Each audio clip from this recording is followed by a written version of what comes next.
Shalom saudara, saya bersyukur kita berjumpa lagi dalam renungan harian GP Kris Pangkal Pinang. Sebelum kita mau mendengar renungan firman Tuhan, mari sama-sama kita berdoa. Terima kasih Tuhan Yesus, kami sungguh mengucap syukur buat nafas kehidupan, kesehatan, kekuatan. Itu semua kami terima daripadamu.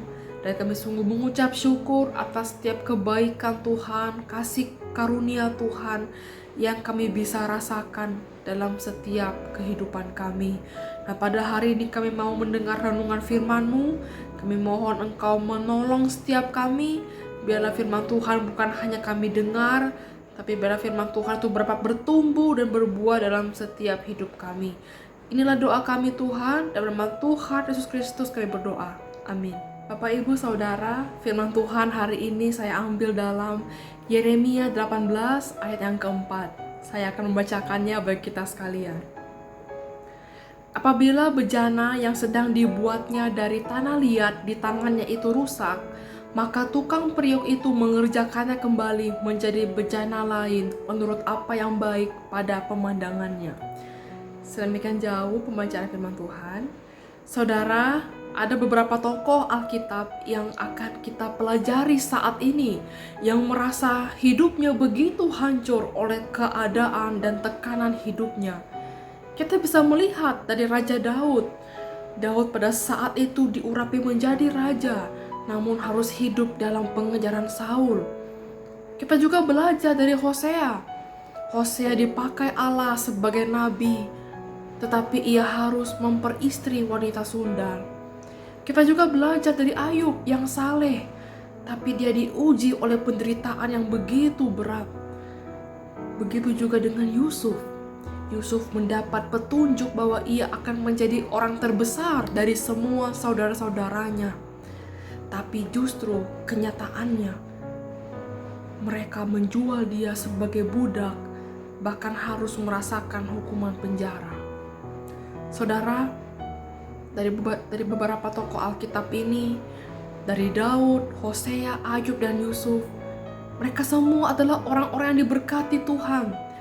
Tapi tidak berarti bahwa mereka bebas dari pergumulan hidup.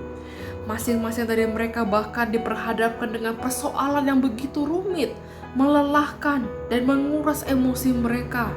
Seperti tanah liat, mereka dibanting-banting dan dihancurkan sebelum dibentuk menjadi bejana yang indah. Ibarat tanah liat, mereka itu dihancurkan karena tidak sesuai dengan apa yang dilihat dari satu tukang periuk ini.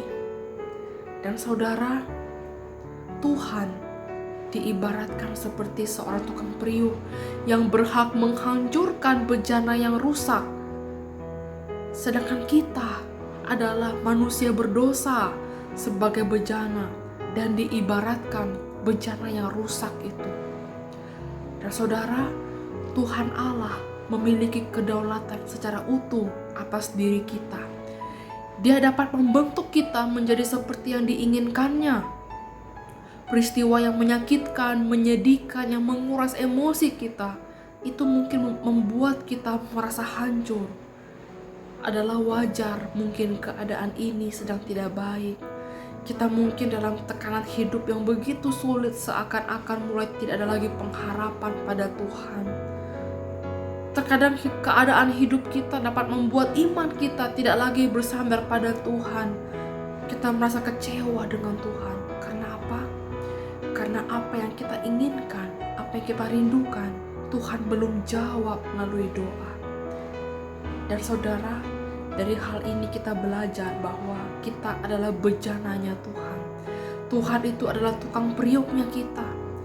Saat hidup kita mengalami titik terendah, kita percaya bahwa Tuhan sedang membentuk kita untuk menjadi bejana-bejana yang indah. Apapun dalam kehidupan kita, apapun dalam pergumulan kita, meskipun demikian semua itu, sesungguhnya hanyalah sarana yang dipakai Tuhan untuk membentuk hidup kita. Sekali lagi saudara, kita adalah bejana.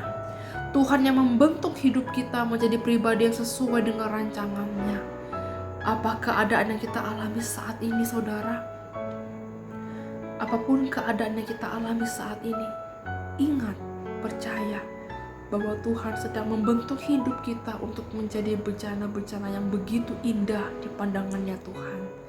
Bukankah kesabaran kita diuji jika kita berhasil menjalani proses yang tidak mudah itu? Dan bukankah kesetiaan kita teruji saat situasi tidak baik-baik saja? Dan saudara, pengenalan kita kepada Tuhan akan semakin dalam ketika kita mengalaminya secara pribadi. Karena itu, kita membutuhkan pergumulan sebagai sarana kita untuk berproses. Dan pergumulan yang kita hadapi inilah kita percaya bahwa Tuhan selalu memberikan jalan yang terbaik buat kita. Mungkin pergumulan yang kita hadapi saat ini adalah memproses hidup kita, membentuk hidup kita semakin dewasa, semakin bertumbuh dalam Tuhan, supaya kita mengenal kehendak Tuhan. Dan akhir kata saudara-saudara, sesulit apapun, Tuhan tidak pernah bermaksud menghancurkan hidup kita. Ia sedang membentuk, memperbarui hidup kita menurut rancangannya. Sesulit apapun keadaan kita, ingat, Tuhan memproses hidup kita menjadi bejana-bejana yang indah di hadapan Tuhan. Amin. Mari kita berdoa. Tuhan Yesus yang baik, hamba-Mu telah selesai berbicara. Biarlah renungan firman Tuhan ini mengingatkan kami bahwa setiap pergumulan-pergumulan kami yang bikin hati kami sakit, hati kami sedih, hati kami mulai putus asa sampai tidak bersandar pada Tuhan. Tapi semuanya itu Tuhan izinkan kami alami hanya untuk mendewasakan iman percaya kami dan memproses hidup kami agar menjadi semakin lagi sadar bahwa Engkau Tuhan yang memberikan kekuatan bagi kami. Kiranya Engkau Tuhan yang menguatkan setiap kami di tengah kami mengalami berbagai masalah, pergumulan dan tantangan.